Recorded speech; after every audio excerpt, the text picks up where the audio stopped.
달콤하면서도 신맛이 나고 약간은 쓴맛과 짠맛까지 느껴지는 아주 신비로운 열매, 무엇인지 아시나요? 아시는 분들은 많으시죠? 바로 오미자입니다. 오미자는 5가지 맛이 난다고 해서 붙여진 이름이죠. 이 오미자가 우리 건강에 얼마나 큰 도움을 주는지 아시는 분 있으신가요? 여름에 오미자차를 많이 즐기지만 사실 그 효능은 생소한데요. 이 오미자가 우리 몸에 큰 도움을 준다는데 이 열매가 어떤 효능이 있고 또 어떤 음식과 잘 어울리는지 하나하나 알아보도록 할게요. 오미자는 우리나라뿐만 아니라 중국과 일본에서도 오랫동안 약재로 사용되어 온 열매인데요. 이름에서 알 수 있듯이 신맛, 단맛, 쓴맛, 짠맛, 매운맛 이렇게 5가지 맛이 난다고 해서 오미자라고 불린답니다. 주로 산속 깊은 곳에서 자라는 동굴식물의 열매로 늦여름에서 초가을 사이에 수확을 하죠. 오미자의 많은 효능 중에 가장 유명한 건 기관지에 좋다는 건데요. 오미자가 어떻게 우리의 기관지를 보호하는지 바로 알려드릴게요. 요즘 미세먼지나 환절기, 건조한 날씨 때문에 기관지가 불편한 분들 많으시죠? 기침이 자주 나고 목이 따갑거나 가래가 끓는 느낌이 드신다면 기관지가 약해져 있을 가능성이 큰데요. 이럴 때 오미자가 효과가 좋다는 거 알고 있으신가요? 오미자에는 휘잔드린과 고미신이라는 성분이 풍부하게 들어있는데요. 휘잔드린은 주로 기침 억제와 거담 작용을 통해 기관지 건강에 도움을 줄 수 있는 성분입니다. 거담 작용이란 기관지 내의 가래를 제거하는 것을 말하는 것이고, 또한 기침 반사를 억제하여 과도한 기침을 완화시키는 데 도움을 주는데요. 특히 만성 기침이나 기관지염과 관련된 기침 증상을 완화시키는데 탁월한 효과를 보입니다. 또 이 성분들은 기관지 점막을 보호하고 염증을 줄여주는 역할도 해주는데요. 쉽게 말해서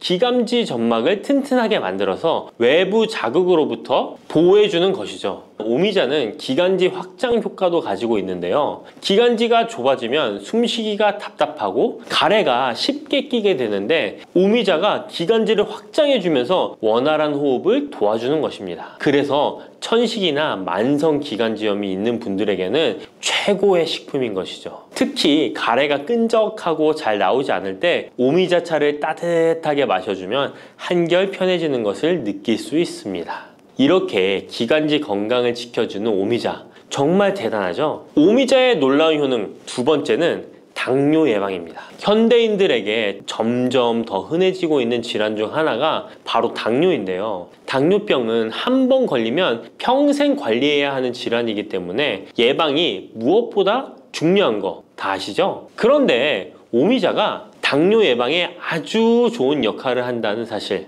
알고 계셨나요? 오미자는 혈당을 조절하는 데 도움을 주는 식품인데요. 이는 아까 알려드렸던 오미자에 포함된 시잔드린이라는 성분과 항산화 성분 덕분입니다. 이 성분은 인슐린 저항성을 낮춰주고 혈당을 안정적으로 유지하는 데 도움을 주는데요. 쉽게 말해 혈당이 갑자기 확 오르는 것을 막아준다는 것이죠. 또한 오미자는 췌장의 기능을 강화하는 데도 효과적인데요. 오미자에는 항산화 물질인 폴리페놀이 풍부하게 함유되어 있다는 거 아셨나요? 항산화 물질은 췌장을 포함한 신체 조직을 산화 스트레스로부터 보호하고 췌장의 건강을 유지하는 도움을 주는데요. 췌장은 우리 몸에서 인슐린을 생성하는 중요한 기관인데 오미자가 췌장의 기능을 활성화시켜서 인슐린 분비를 촉진하는데 도움을 주기 때문에 혈당 조절이 어려운 분들에게는 오미자가 특히 도움이 될 수 있겠죠. 뿐만 아니라 오미자에는 체내에서 혈당이 과도하게 상승하는 것을 방지하는 역할도 하는데요. 식사 후 혈당이 급격하게 오르는 것을 막아주고 당이 천천히 흡수되도록 도와줍니다. 그래서 평소 혈당이 높거나 당뇨가 걱정되시는 분들은 오미자를 꾸준히 섭취해 보시면 많은 도움이 될 수 있습니다. 오미자의 놀라운 건강 효과 3번째는 콩팥 건강에 도움을 주는 겁니다. 오미자가 신장 건강에 좋다니 참 놀랐죠? 콩팥, 즉 신장은 우리 몸의 노폐물을 걸러내고 체내 수분을 조절하는 중요한 역할을 하는데요. 그런데 나이가 들면서 신장 기능이 약해지는 경우가 많고, 특히 당뇨나 고혈압을 앓고 계신 분들은 신장 건강을 더욱 신경 써야 하는 거 다 아시죠? 이때 도움을 줄 수 있는 것이 바로 오미자인데요. 오미자는 신장의 기능을 보호하고 강화하는데 도움을 주는 약재로 오래전부터 사용되어 왔습니다. 한방에서도 신장 기능이 약해져서 몸이 자주 붓거나 소변을 자주 보게 되는 증상에 오미자를 처방하곤 하는데요. 오미자는 신장의 혈액순환을 원활하게 하고 신장이 재기능을 할 수 있도록 도와줍니다. 오미자에는 고미신이라는 성분이 들어있는데요. 오미자의 고미신 A, B, N 성분은 항염 효과가 뛰어나 신장의 염증 반응을 줄이는 데 도움이 됩니다. 신장의 염증을 억제하면 단백뇨와 같은 증상이 완화될 수 있으며, 또한 오미자는 이뇨작용을 촉진하여 신장이 원활하게 노폐물을 배출하도록 도와주니 신장 건강을 지키는 데 도움이 되는 것이죠. 오미자는 체내 수분 밸런스를 조절하는 데도 좋은데요. 몸이 자주 붓는다면 오미자를 꾸준히 섭취하는 것이 도움이 될 수 있습니다. 신장의 기능이 약해지면 몸속 노폐물이 원활하게 배출되지 못하고 수분이 정체되면서 부종이 생길 수 있는데요. 오미자는 이 같은 부종을 완화하는데 효과적이니 신장 건강을 위해 오미자 꼭 드셔야겠죠. 오미자의 효능 네 번째는 면역력 강화입니다. 면역력은 우리 몸을 각종 질병으로부터 보호하는 중요한 요소인데요. 나이가 들수록 면역력이 떨어지면서 감기나 기타 질병에 쉽게 걸릴 수 있기 때문에 면역력을 강화하는 것이 중요하다는 것 다들 알고 계시죠? 면역력 강화에 오미자가 좋은 작용을 해주는데요. 오미자에는 폴리페놀, 안토시아닌 등 강력한 항산화 성분을 함유하고 있습니다. 이런 항산화 성분들은 우리 몸의 면역력을 높이는 데 도움을 주는 것이죠. 특히 폴리페놀과 폴라보노이드 성분이 풍부해서 우리 몸의 세포를 손상으로부터 보호하고 염증 반응을 감소시키고 면역 체계를 강화할 수 있는데요. 오미자의 항염증 작용은 면역력을 유지하는 데 도움을 주고 활성산소를 제거하는 역할도 하기 때문에 면역력뿐만 아니라 노화 방지에도 효과적이죠. 또한 오미자는 우리 몸의 백혈구 수치를 증가시키는데 도움을 줄 수 있다는 것 아셨나요? 백혈구는 외부에서 침입하는 바이러스나 박테리아를 공격하는 역할을 하는 중요한 세포인데, 오미자를 섭취하면 백혈구의 활동이 활발해지면서 감염 예방에 도움을 받을 수 있습니다. 오미자의 놀라운 건강효과 다섯 번째는 피로 회복입니다. 우리 몸이 피곤할 때 단순히 잠을 많이 잔다고 해서 피로가 쉽게 풀리지 않을 때가 있지 않으신가요? 특히 중년과 노년층이 되면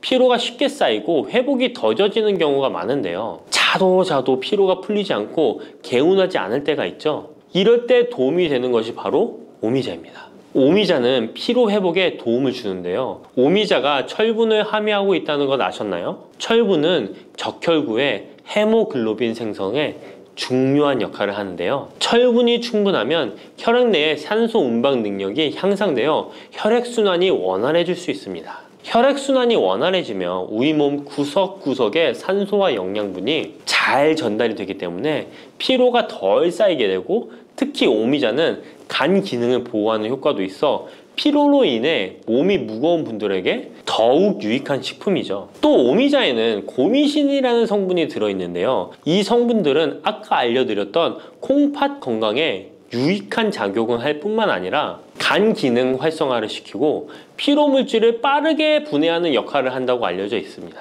간은 우리 몸의 해독작용을 담당하는 중요한 기관인데, 오미자가 간의 기능을 도와주면서 피로 회복에도 큰 도움을 주는 것입니다. 또 오미자는 스트레스를 줄여주는 효과도 있는데요. 스트레스가 많으면 피로가 쉽게 쌓이게 되는데, 오미자가 신경을 안정시키는 작용을 해서 긴장을 풀어주고 피로를 완화하는 작용을 해주는 것이죠. 그러니 스트레스와 피로가 누적되어 힘든 날에는 오미자차 한 잔을 마시는 것도 좋은 방법이겠죠. 이렇게 여러 가지 건강에 이점이 있는 오미자를 드실 때 생으로 드시는 분들은 잘 없으실 텐데요. 어떤 방법으로 섭취해야 몸에 200% 이득이 되는지 오미자 섭취 방법 바로 알려드릴게요. 오미자를 가장 쉽게 섭취하는 방법은 찬물에 우려 마시는 건데요. 오미자를 뜨거운 물에 넣고 끓이면 끓일수록 꿀이나 스테비아를 넣어서 맛을 조절하면 됩니다. 따뜻한 오미자차도 좋지만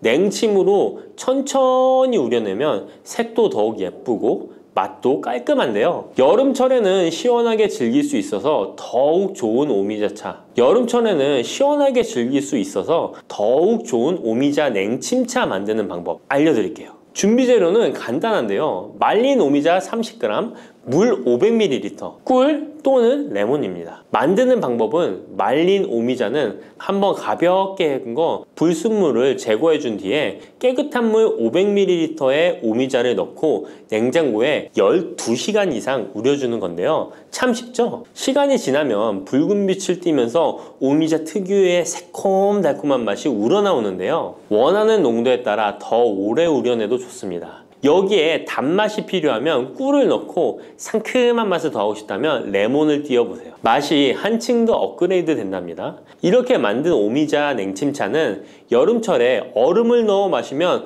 더운 날씨에 지친 몸을 개운하게 해주니까 여름철 한번 만들어 보세요. 오미자는 강한 신맛이 있어서 단맛이 나는 음식과 잘 어울리는데요. 요구르트와 함께 먹으면 더욱 맛있고 건강하게 즐길 수 있습니다. 상콤하고 달콤하면서도 건강에 좋은 오미자 요구르트 만드는 방법 알려드릴게요. 준비 재료는 간단한데요. 말린 오미자 10g, 물 150ml, 플레인 요구르트 1컵, 꿀 또는 올리고당 하나에서 2큰술입니다. 만드는 방법은 먼저 말린 오미자를 물 150ml에 넣고 냉장고에 12시간 이상 충분히 우려주세요. 이때 뜨거운 물이 아니라 찬물에 우려야 영양성분이 더 잘 추출됩니다. 이렇게 냉침으로 우려낸 오미자는 체에 걸러 즙만 따로 준비해주세요. 플레인 요구르트 1컵에 오미자 냉침 액기스를 넣고 잘 섞어줍니다. 신맛이 강하다면 꿀이나 올리고당을 하나에서 2큰술 넣어 맛을 조절해주세요. 이렇게 하면 새콤달콤한 오미자 요구르트가 완성됩니다. 아침에 가볍게 먹거나 간식으로 챙겨 드시면 장 건강에도 도움이 되고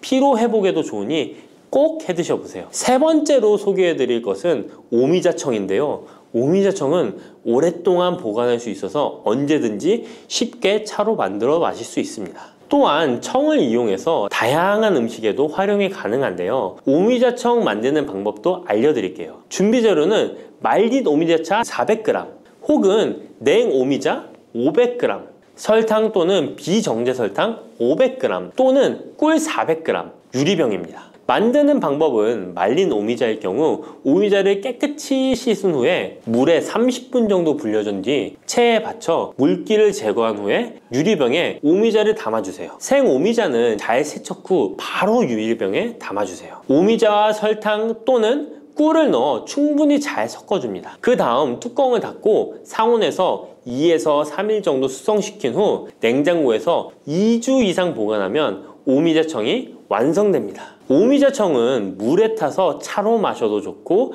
탄산수에 넣어 에이드처럼 즐겨 마셔도 맛있는데요. 또한 오미자청과 레몬즙을 활용해서 샐러드 드레싱으로도 활용할 수 있습니다. 만드는 방법도 어렵지 않고 활용 방법도 많으니 한번 집에서 해보시는 것도 좋겠죠? 몸에 좋은 오미자차도 과하게 드시면 안 좋은데요. 오미자는 혈압을 상승시킬 수 있는 성분을 소량이지만 함유하고 있기 때문에 고혈압을 걱정하는 분들이라면 다량으로 섭취하는 것은 피하셔야 하는데요. 특히 혈압 약물이나 혈액 응고 약물을 복용 중인 분들은 오미자를 다량으로 드시게 되면 약효에 영향을 줄 수 있기 때문에 적당량 드시는 것이 좋겠습니다. 쑥 잘못 먹었다가 맹독 때문에 응급실로 실려갈 수 있어요. 얼마 전 시골 마을에서 쑥 때문에 한바탕 큰 소동이 있었는데요. 마을 사람 7명이 쑥을 먹고 응급실에 실려갔던 거예요. 도대체 왜 그들은 응급실에 실려간 걸까요? 봄이면 향긋한 향과 쌉싸름한 맛으로 많이 먹는 쑥이 사실 정말 잘 알고 드셔야 한다는 건데요. 잘못 알고 먹으면 이 마을 사람들처럼 응급실에 실려갈 수 있다는 거예요.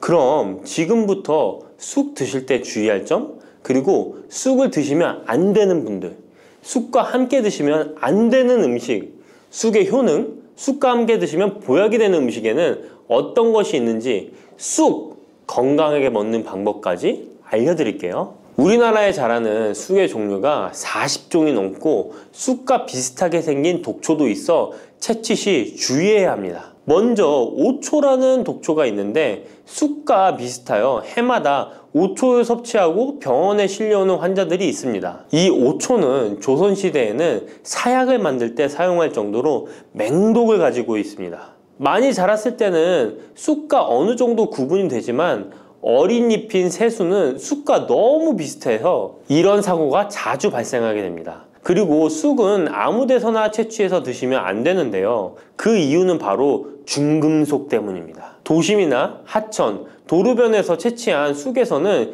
기준치 이상의 발암물질인 중금속이 검출되고 있어 쑥을 채취할 때는 각별히 주의하시고 웬만하면 안전하게 재배하여 판매되는 쑥을 드시는 것을 권장합니다. 또한 쑥 자체에서도 독성이 있어 주의가 필요한데요. 소화기관이 약한 사람이 과하게 섭취할 경우 복통, 설사 등의 문제가 발생할 수 있습니다. 임산부가 쑥을 드시면 자궁수축을 유발하여 조산이나 유산의 위험을 증가시킬 수 있습니다. 쑥의 독성은 봄에 채취할 때보다 여름에 채취한 싹에서 강하게 나타나게 됩니다. 쑥의 독성으로 인해 알레르기를 일으킬 수 있는데 재채기, 콧물, 눈물이 나며 두드러기, 복통의 증상이 나타날 수 있으며 심하면 호흡곤란이 생길 수 있습니다. 평소에 복숭아, 사과, 해바라기 또는 국화와 식물로 인해 알레르기 반응을 일으키는 분들은 특별히 주의하셔야 합니다. 몸에 열이 많은 분들도 쑥을 함부로 드시면 안 됩니다. 쑥이 몸에 좋다고 하여 계피, 대추 또는 각종 야채를 넣어 차를 끓여 드시기도 하고 물 대신 드시거나 쑥즙을 내어 드시는 분들이 계신데요. 평소 몸에 열이 많은 분들은 절대 이렇게 드시면 안 됩니다. 한의학에서 생쑥은 따뜻하고 익힌 쑥은 뜨겁고 매운 성질을 가지고 있는 식물이라고 합니다. 몸에 열이 많은 분들이 쑥을 저렇게 드시면 몸에 지나치게 많은 열이 발생해 특히 가슴과 머리 쪽으로 올라가게 되는데 이 열로 인해 혈압이 올라가고 심장병의 원인이 될 수도 있습니다. 이런 쑥을 드실 때는 함께 먹는 음식도 중요한데요. 절대로 함께 드시면 안 되는 음식은 우유입니다. 요즘 쑥을 이용해 케이크도 만들고 음료로 쑥 라떼 같은 것도 인기가 높은데요. 쑥의 효능들이 우유와 함께 먹으면 전부 사라지게 되는데요. 우유의 카제인 단백질이 쑥에 있는 폴리페놀과 결합하여 몸에 흡수되지 않고 배출되도록 만들기 때문입니다. 따라서 아무리 좋은 쑥도 우유와 함께 드시면 전혀 소용이 없다니 정말 아쉽죠. 이때 한 가지 방법이 있습니다. 우유 대신 아몬드유나 오트밀 같은 대체유를 사용하시면 이런 문제는 바로 해결이 가능해요. 그렇다면 쑥은 이렇게 주의할 점만 있을까요? 당연히 쑥에는 우리 몸에 좋은 효능들이 많은데요. 쑥의 효능 4가지 바로 알아볼게요. 첫 번째, 쑥의 효능은 염증 제거에 탁월한 효능을 발휘합니다. 쑥은 예로부터 약초로 많이 사용되어 왔고 현대 한의학에서도 쑥은 약재로 많이 사용하고 있습니다. 특히 쑥은 민간요법으로 상처에 붙여 감염을 방지하거나 혈관 내의 염증을 제거하는 데 사용되었는데요. 이러한 쑥의 사용법은 과학적으로도 올바른 방법으로 인정되고 있습니다. 이러한 항염증 효능은 쑥에 함유된 타닌 성분 때문인데요. 타닌은 몸속에 유해물질을 배출하는 데 도움을 주며 쑥 특유의 떫은 맛을 내는 역할도 하지만 항염, 항알러지 작용으로 아토피와 같은 알러지 체질을 개선하는 데 도움을 주기도 합니다. 그리고 혈액 정화 작용을 해주는 클로로필 성분이 풍부하여 혈관 내에 나쁜 콜레스테롤을 흡착하여 배출해주어 혈액순환을 원활하게 해줍니다. 이뿐 아니라 클로로필은 혈액 내에 해로운 병균을 제거해주는 백혈구의 수를 늘려 염증을 억제하는 데 탁월한 효능을 발휘해줍니다. 두 번째 쑥의 효능은 당뇨 개선에 탁월합니다. 쑥에는 이눌린이라는 수용성 식이섬유가 풍부한데요. 이 성분은 장에서 포도당의 흡수를 느리게 만들어 식후의 혈당이 급격히 오르는 것을 예방해줍니다. 건강한 성인을 대상으로 한 최근의 한 연구에서는 이들이 쑥 추출물을 먹고 난 후에 식후 혈당이 눈에 띄게 낮아진 결과를 확인할 수 있었습니다. 그리고 클로로겐산이라는 성분이 많아 간에서는 포도당의 합성을 억제하고 근육에서는 포도당의 이용을 촉진해서 혈당 조절에 큰 역할을 해준답니다. 실제 연구에서도 클로로겐산은 공복 혈당과 당화혈색소가 크게 낮아지고 인슐린 감수성이 높아진 사실도 밝혀졌습니다. 그런데 이 두 가지 성분보다도 훨씬 더 중요한 것이 있는데요. 그것은 바로 시네올입니다. 시네올이 혈당 조절에 결정적인 역할을 하는데요. 췌장의 베타세포를 자극하여 인슐린 분비를 촉진시키며 말초 조직에서는 인슐린 감수성을 높이는 역할을 합니다. 시네올 말고도 쑥에는 이눌린, 클로로겐산, 폴리페놀 등 여러 생리활성 물질들이 복합적으로 작용해서 당뇨를 개선하는 효과를 나타내는 것이랍니다. 세 번째 쑥의 효능은 몸을 따뜻하게 해주는 역할입니다. 당뇨 개선에도 도움을 주는 시네올은 특유의 향을 내며 몸을 따뜻하게 해주는 효과가 있습니다. 시네올은 혈액순환을 촉진하고 면역력을 강화하는 데 도움을 주는데요. 특히 손발이 찬 수족냉증을 개선하는 데 효과적이며 신진대사를 원활하게 해주어 생리통, 생리불순 등의 여성 질환을 완화시키는 데에 큰 역할을 해줍니다. 쑥의 따뜻한 성질이 혈액순환을 촉진시키고 자궁의 기능을 강화해주기 때문이랍니다. 네 번째 쑥의 효능은 장을 건강하게 하여 변비를 예방하고 소화불량을 해결하는 데 도움을 주는 것입니다. 쑥에는 시금치보다 무려 3배나 많은 식이섬유를 가지고 있어 장 운동을 촉진하고 변비 및 숙변 제거에 탁월합니다. 또한 시네올은 위장 점막의 염증을 완화하고 위장 내 유해균을 제거하여 소화장애를 예방하는 데 도움을 줍니다. 그리고 쑥에 함유된 비타민 A는 장내의 점막을 보호하여 장 건강을 유지하는 데 도움을 주며 항산화 작용에 뛰어난 비타민 C는 장내 유해균을 제거해 주어 장내 환경을 건강하게 해줍니다. 평소 소화가 잘 되지 않는 분은 쑥을 섭취하셔서 답답하고 더부룩한 증상을 해결하면 정말 좋겠죠? 근데 쑥을 드실 때 쑥만 드시는 게 아니잖아요. 다른 음식들과 같이 드시는데 쑥도 궁합이 맞는 음식이 따로 있다는 거 아시나요? 이렇게 몸에 좋은 쑥도 함께 드시면 보약이 되는 찰떡궁합 음식이 있습니다. 쑥과 함께 드시면 보약이 되는 첫 번째 음식은 쌀입니다. 쑥하면 생각나는 음식이 쑥떡 아닌가요? 어릴 적 쑥개떡을 맛있게 먹었던 기억이 있는데요. 쑥떡은 우리나라 사람들에게 사랑받는 음식입니다. 많은 분들이 나이가 들며 당뇨도 많이 생기고 혈당이 오르는 것을 염려하여 쌀밥을 줄이시는 경우가 많이 있는데요. 쌀은 우리 식단에서 빼놓을 수 없죠. 쌀은 70% 이상이 녹말로 구성되어 있어 우리 몸에 필요한 에너지를 제공하는 핵심 원료입니다. 이 녹말은 우리 몸에 거의 완벽하게 흡수되는데요. 쌀에는 6% 이상의 단백질도 함유되어 있어 근육에 필요한 활력과 에너지를 보충해주는 역할도 합니다. 하지만 쌀에는 지방, 식이섬유, 미네랄, 비타민이 다소 부족하다는 단점이 있는데 쑥과 함께 드시면 이런 문제는 바로 해결됩니다. 쑥은 칼슘이 풍부하여 뼈를 튼튼하게 할 뿐만 아니라 많은 비타민을 갖고 있어 쌀의 부족함을 채워줍니다. 두 번째, 쑥과 함께 드시면 보약이 되는 음식은 브로콜리입니다. 쑥과 브로콜리를 함께 드시면 염증과 항암에 놀라운 효능을 갖게 되는데요. 브로콜리는 건강에 좋은 채소라는 사실은 이미 잘 알고 계실 거예요. 그런데 쑥과 함께 드시면 그 효과는 폭발적으로 향상되는데요. 우선 철분의 흡수율이 2배 이상 높아집니다. 특히 철분이 부족한 산모뿐만 아니라 모든 연령대의 여성들에게 좋은 식품이 됩니다. 그리고 서로의 무기질과 비타민의 구성이 좋아 염증 해소에 정말 대단한 시너지 효과를 발휘하게 되는데요. 혈액이 산성화되어 염증이 생기는 것을 원천 차단해주고 세균에 대한 저항력도 길러주어 최고의 항암식품이 된답니다. 쑥과 브로콜리의 식이섬유가 함께 작용하면 놀라운 효능을 발휘합니다. 쑥에는 아테미신산이라는 식이섬유가 풍부한데 이 성분이 간에서 중성지방의 제사를 원활하게 하는데 도움을 줍니다. 이렇게 되면 지방간도 해결되며 몸에 지방이 저장되는 것을 막아주어 다이어트와 붓기 제거, 특히 뱃살 제거에 탁월합니다. 세 번째, 쑥과 함께 드시면 보약이 되는 음식은 계란입니다. 쑥과 함께 계란을 드시면 나이가 들면 많이 생기는 신경통과 손발 저림 증상을 해결할 수 있습니다. 특별히 여성들에게 도움이 많이 되는데요. 쑥의 따뜻한 성질로 인해 혈액순환이 잘 되고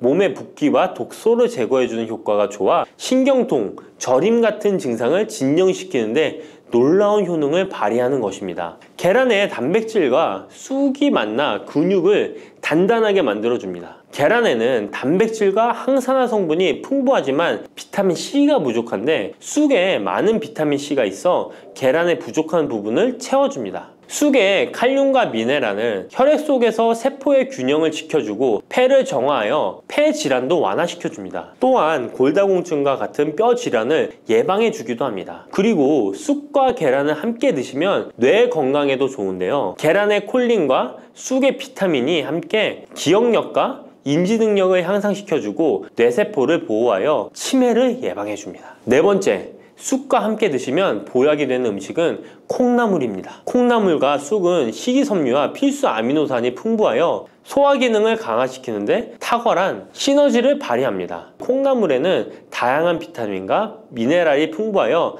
자연적인 비타민 보충제 역할을 합니다. 콩나물에는 지방이 적지만 이를 쑥과 함께 섭취함으로써 체내의 염증을 줄이고 면역력 강화에 필요한 비타민 C와 비타민 E를 보충할 수 있습니다. 쑥과 콩나물을 함께 드시면 피부 건강에도 매우 유익합니다. 콩나물이 함유된 실리카와 쑥의 비타민이 함께 작용하여 피부 탄력과 보습을 개선할 뿐만 아니라 노화를 예방하니 정말 좋은 궁합인데요. 쑥과 함께 먹으면 좋은 음식은 이렇게 많은데요. 그렇다면 쑥은 어떻게 먹어야 건강하고 맛있게 먹을 수 있을까요? 쑥떡 같은 음식은 이미 잘 알고 계시죠? 쑥을 잘 세척하여 말린 다음에 가루로 만들어 두시면 여러 요리에 사용하기 편리하고 오랫동안 보관하기에도 좋아요. 요거트에 쑥가루를 섞어 드시면 혈당 관리와 더불어 장 건강에도 도움이 됩니다. 밥 지을 때 잡곡과 함께 쑥을 넣어도 좋고 쑥 부침개, 쑥 전병 등을 만들어 드셔도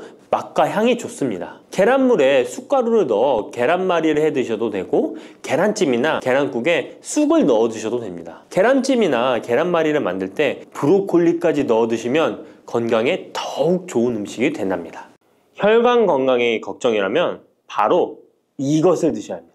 가지는 유독 우리나라 사람들에게 호불호가 강한 채소입니다. 좋아하는 분들도 있지만 특유의 물컹물컹한 식감 때문인지 싫어하는 분들도 참 많은데요. 건강에 좋다는 것은 들어봐서 알지만 어릴 때의 기억 때문에 선뜻 먹지 않게 되는 채소 중에 하나입니다. 하지만 가지는 반드시 먹어야 될 채소입니다. 가지는 미네랄과 식이섬유가 풍부하고 안토시아닌, 마그네슘 등의 여러 가지 영양소가 풍부해서 건강을 위해 반드시 섭취해야 될 채소인데요. 아무리 좋은 채소라도 먹는 방법에 따라 영양소를 잘 섭취할 수도 있고 건강에 오히려 독이 될 수도 있습니다. 지금부터 가지의 효능과 먹는 방법, 함께 먹으면 좋은 음식, 가지를 드실 때 주의사항까지 가지에 대한 모든 것 알려드리겠습니다. 짙은 보라색의 가지는 우리나라가 수출을 많이 하는데요. 가장 많이 수입하는 나라가 일본입니다. 일본은 가지를 여러 형태로 많이 먹는데요. 장아찌, 파스타, 구이, 찌개 등 여러 요리에 가지를 사용하고 있습니다. 2021년 기준으로 일본이 우리나라에서 수입한 가지가 6만 kg입니다. 일본이 우리나라의 가지를 정말 좋아하는데요. 반면에 우리나라 1인당 연간 가지의 섭취량은 100g이 채 되지 않는다고 합니다. 정말 안타까운 일인데요. 우리도 가지의 효능을 제대로 알고 섭취하면 건강 식생활에 도움이 되었으면 좋겠습니다. 우리도 가지의 효능을 제대로 알고 섭취하여 건강한 식생활에 도움이 되었으면 좋겠습니다.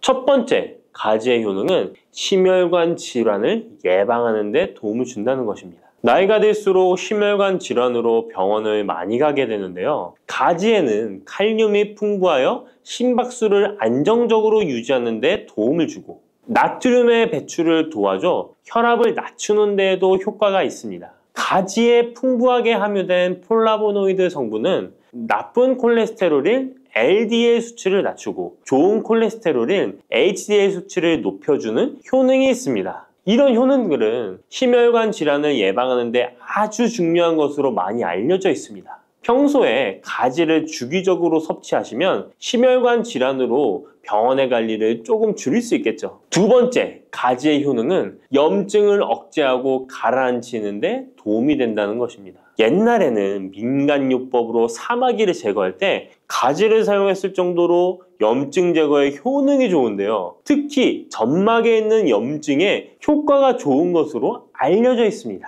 우리 몸에 점막이라 하면 대표적으로 입안, 잇몸, 식도 등이 되겠고요. 위장, 대장 등 소화기관은 거의 모두 점막으로 되어 있습니다. 입으로 음식이 들어가서 항문으로 배출되기까지의 모든 곳이 점막인 건데요. 면역력이 떨어지거나 스트레스, 특정 음식으로 인한 지속적인 자극은 이런 점막에 염증을 일으키게 되는데요. 이런 염증을 억제하는 데 가지가 도움이 된다는 것이죠. 세 번째, 가지의 효능은 혈당을 조절하는 데 도움을 주는 것입니다. 가지의 풍부한 식이섬유는 우리가 섭취한 탄수화물과 지방의 흡수와 소화를 늦춰주는 역할을 하게 됩니다. 이런 작용으로 혈당을 낮추는 데 많은 도움을 줄 수 있는데요. 식이섬유는 당을 흡착하여 몸에 흡수되는 속도를 느려지게 해서 혈당이 급격히 올라갔다 급격히 떨어지는 혈당 스파이크 현상을 예방할 수 있고 저혈당도 방지하며 이런 효능으로 혈당을 일정하게 유지하는 데 도움을 줄 수 있습니다. 또한 가지의 풍부한 폴리페놀 성분과 천연 식물 화합물은 설탕의 흡수를 감소시켜주고 인슐린 분비를 증가시켜주어 혈당을 낮추는 데 도움을 주게 됩니다. 네 번째, 가지의 효능은 노화를 예방하는 데 도움을 준다는 것입니다.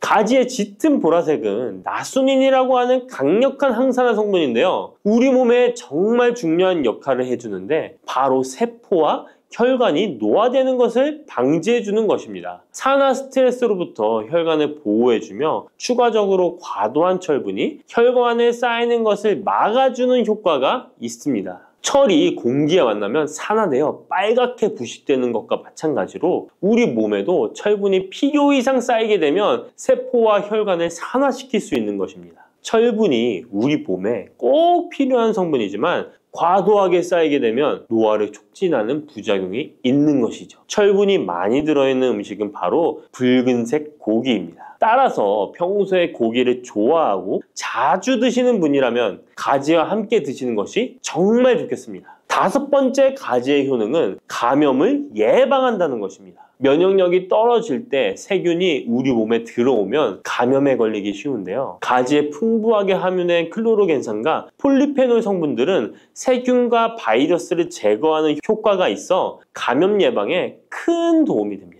이러한 효능은 가지의 껍질과 꼭지 부분에 특히 좋은 효능을 나타내는데요. 가지 꼭지는 보통 요리할 때 버리잖아요. 이제부터 가지 꼭지 버리지 마세요. 말려서 끓인 물로 가글을 하시면 천연 구강세정제 역할을 한다고 합니다. 꼭지에는 스코폴레틴이 풍부하게 함유되어 있는데 이 성분은 파이토케미컬의 일종으로 나쁜 균을 억제하는 데 탁월한 효능을 발휘합니다. 이런 효능으로 감염뿐 아니라 염증을 억제하는 데도 도움을 줍니다. 우리 입속에는 각종 세균이 셀 수 없을 정도로 많은데요. 이런 세균들은 충치, 치주염, 구내염 등을 발생시키는 주범이 됩니다. 나이가 들면서 치아나 잇몸의 건강이 좋지 않아 소금물로 가글을 하시는 분들도 있는데요. 소금은 삼투압 작용으로 잇몸의 붓기를 빼고 약간의 살균 작용을 하기도 하지만 염증 자체를 없애지는 못합니다. 그래서 가글을 하시려면 가지를 이용하시면 좋은데요. 말린 가지 꼭지를 15분에서 20분 정도로 펄펄 끓인 뒤에 식혀서 약간의 소금을 탄 후에 가글 하시면 잇몸병과 구내염 등을 예방하는 데 효과를 볼 수 있습니다. 여섯 번째 가지의 효능은 항암 효과입니다. 암세포를 제거할 수 있는 항암 성분들이 가지에 풍부하게 함유되어 있는데요. 일본이 가지를 좋아한다고 했잖아요. 일본의 농림성 식품연구소에서 연구를 했습니다. 가지, 시금치, 브로콜리 세 가지를 이용해 발암물질을 억제하는 실험을 했는데요. 해당 연구에서는 발암물질인 벤조피렌, 아프라톡신, 타르질 등에 대한 돌연변이 유발 억제 효과를 평가하였습니다. 그 결과 가지에서 약 80% 이상 발암물질을 억제하는 효과가 밝혀졌습니다. 또 다른 연구에서도 가지의 알칼로이드성 식이섬유가 유방암, 대장암, 난소암 등의 원인이 되는 동물성 지방을 제거하는 데 탁월한 효능이 있는 것을 발견하기도 했습니다. 또한 가지의 풍부한 폴리페놀은 대표적인 항암 성분이기도 합니다. 가지는 여러 항암 효과를 가지고 있는 훌륭한 항암 식품이 틀림없습니다. 7번째 가지의 효능은 시력을 보호하는 데 도움을 준다는 것입니다. 눈의 망막에는 빛을 감지하는 역할을 하는 로놉신이라는 단백질이 있습니다. 어두운 곳에서 밝은 곳으로 가거나 깜깜한 곳에서 불을 켜면 눈이 눈부신 증상이 나타나잖아요. 이런 증상은 로놉신이 빛에 의해서 한순간에 대량으로 분해되면서 시신경에 강한 자극을 주기 때문입니다. 체내에 로놉신이 줄어들면 시력 저하나 야맹증이 발생할 수 있는데요. 로놉신이 생성되려면 베타카로틴이 필수적으로 필요합니다. 가지의 속살에는 이 베타카로틴이 풍부하게 함유되어 있습니다. 또한 가지 껍질에 풍부한 안토시아닌 성분은 시신경 주변에 모세혈관이 노화되는 것을 방지하고 염증을 억제하는 효능으로 시신경을 보호하고 눈의 노화를 예방하는 데 큰 도움이 됩니다. 8번째 가지의 효능은 뇌 기능을 향상시키고 치매를 예방하는 데 도움을 주는 것입니다. 가지에는 비타민 B6, 엽산, 마그네슘 등의 영양소가 풍부하게 함유되어 있습니다. 이러한 영양소는 뇌 신경 전달 물질의 생성을 촉진하고 뇌의 기능을 향상시키는 효과가 있습니다. 또한 가지에 함유한 안토시아닌은 뇌의 노화를 방지하고 기억력을 향상시키는 효과가 있어 치매 예방에 도움이 됩니다. 이렇게 가지에는 뇌 기능 유지와 뇌 건강에도 좋은 효과를 나타냅니다. 9번째 가지의 효능은 피로 회복에 도움을 준다는 것입니다. 가지에 함유된 비타민C, 칼슘, 마그네슘 등의 성분들이 체내의 대사를 촉진하고 에너지를 생성하는 데 도움을 줍니다. 체온 조절에 도움을 주며 가지에 함유된 스코폴레틴과 스코파론 성분은 근육의 신경 안정 및 경련을 완화시켜주는 효능이 있어 근육 피로 회복에 많은 도움을 줄 수 있습니다. 10번째, 가지에는 열을 내려주는 해열 작용이 있습니다. 가지는 차가운 성질을 갖고 있는 채소로 평소 몸에 열이 많은 사람의 체온을 다스려주는 효과가 있으며 감기로 인해 열이 오를 때에도 열을 내려주는 해열 효과가 있습니다. 가지에 클로로겐산 성분이 염증 매개 물질인 프로스타글란딘과 사이토카인의 생성을 억제하여 염증 반응으로 인한 발열을 완화할 수 있습니다. 이렇게 좋은 가지를 효과적으로 섭취하는 방법은 따로 있습니다. 그냥 드시는 것보다 들기름과 함께 조리하여 드시는 것을 추천드립니다. 가지에 있는 리놀렌산과 비타민 E는 지용성 성분이기 때문에 들기름과 함께 섭취하면 체내 흡수율이 높아집니다.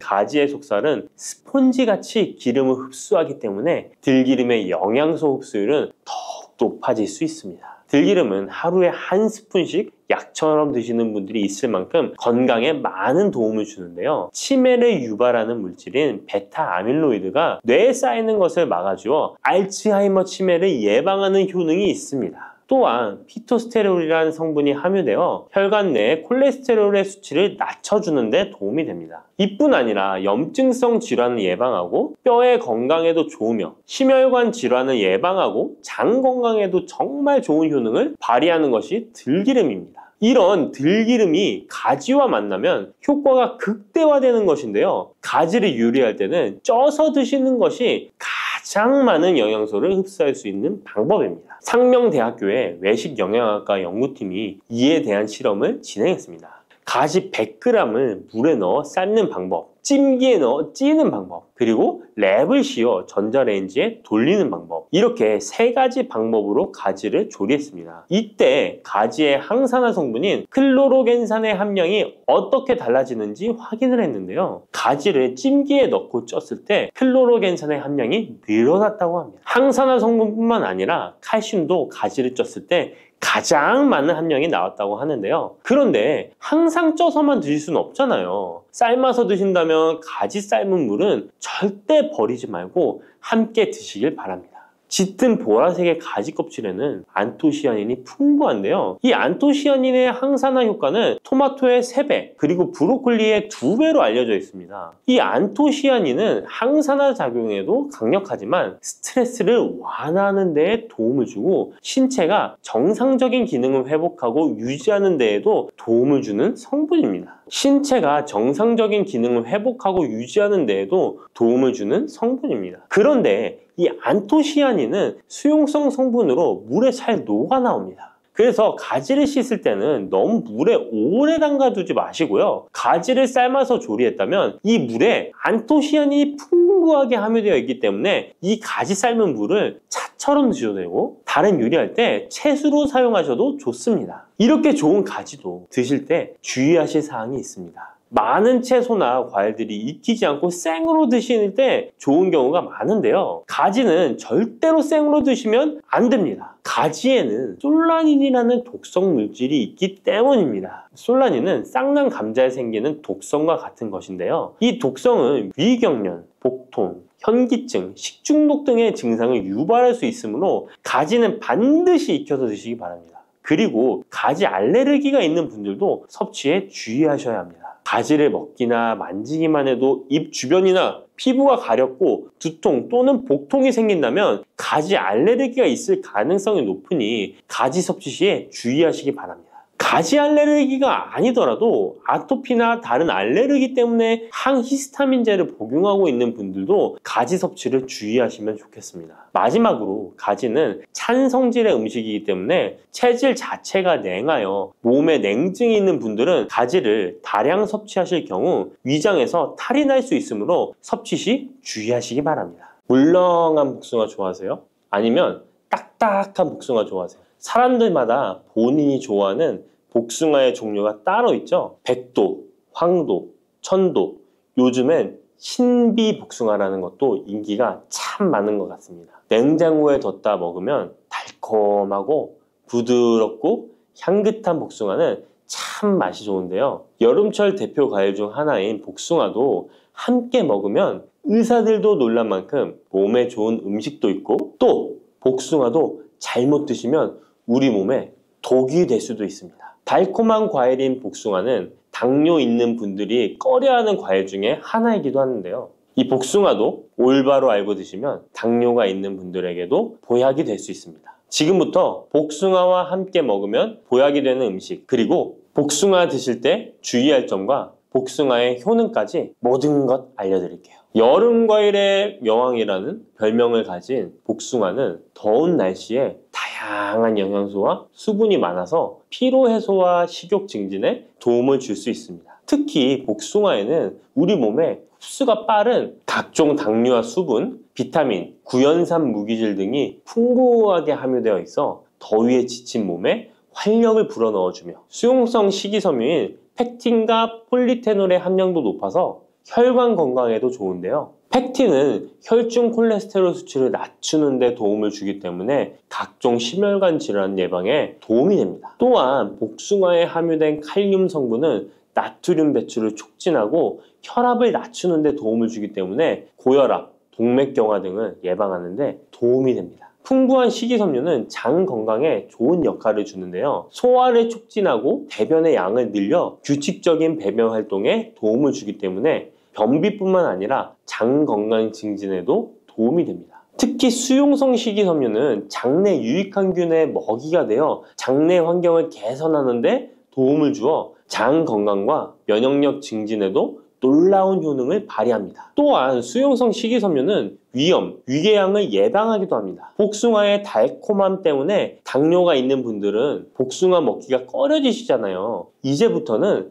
걱정 말고 드실 수 있을 거예요. 우선 복숭아는 달콤한 맛에 비해 혈당 지수와 혈당 부하 지수가 낮다는 사실 모르셨죠? 복숭아의 혈당 지수는 30에서 50 정도로 낮은 편입니다. 그리고 복숭아 100g, 복숭아 반쪽 정도를 먹었을 때 혈당 부하 지수는 3에서 5 정도로 낮답니다. 그렇기 때문에 당뇨가 있는 분들도 단단한 복숭아를 적당량 먹는다면 혈당에 큰 부담을 주지 않습니다. 게다가 복숭아는 다양한 항산화 성분이 풍부해서 당뇨 관리와 합병증 예방에도 도움이 됩니다. 특히 폴리페놀 성분은 인슐린 저항성을 개선하고 혈당 조절에 도움을 줍니다. 복숭아의 당뇨에 대한 효과는 연구 결과로도 입증되었는데요. 대한영양사협회에서 발표한 연구에 따르면 제2형 당뇨병 환자들이 12주 동안 하루에 200g 복숭아를 섭취했을 때 공복 혈당과 당화혈색소 수치가 감소했다고 밝히고 있습니다. 이 연구 결과는 복숭아가 당뇨 관리에 실질적인 도움이 된다는 걸 보여주고 있습니다.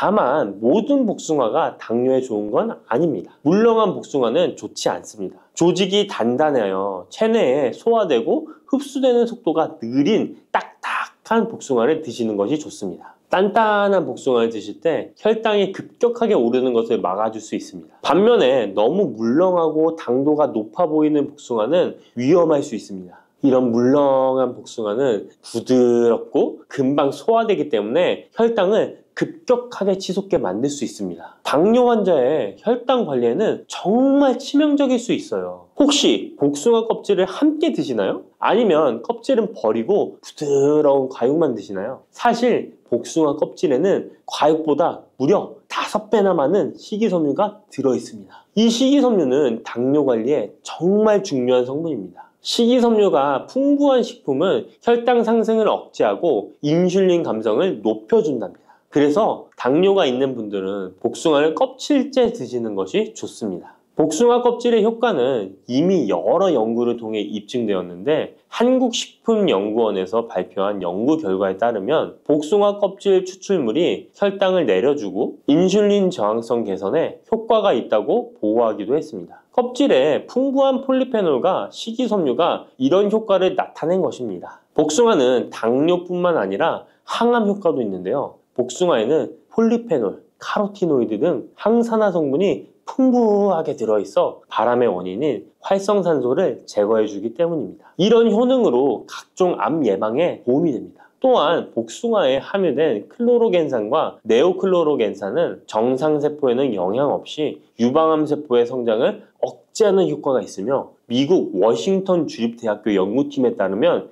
생쥐를 대상으로 한 실험에서 복숭아 속에 화합물질이 유방암 세포의 성장과 확산을 억제하는 효능이 있는 것으로 나타났다고 합니다. 복숭아를 먹으면 안색이 좋아지고 피부 미용에도 좋아 미인이 된다는 말이 있는데요. 실제로 농촌진흥청에서 실험한 결과에 따르면 복숭아 추출물이 멜라닌 색소의 형성을 막는 데 도움을 주기 때문에 피부 미백에 효능이 있다고 보고되었습니다. 또한 복숭아에는 폴리페놀, 베타카로틴, 비타민 등이 풍부하게 함유되어 있어 노화의 원인인 활성산소를 제거해주어 노화 방지에 도움이 된답니다. 복숭아는 수분의 함량이 높아 여름철 지친 피부에 수분 공급을 도와 피부의 활력을 높이는 데에도 탁월한 효능을 발휘합니다. 또한 복숭아는 신경을 안정시켜주는데 도움이 됩니다. 성분이 들어있어 불면증, 불안감 등을 줄여주고 풍부한 마그네슘은 스트레스와 불안 해소를 돕고 과도한 흥분으로부터 신경계를 진정시켜주는 효과가 있습니다.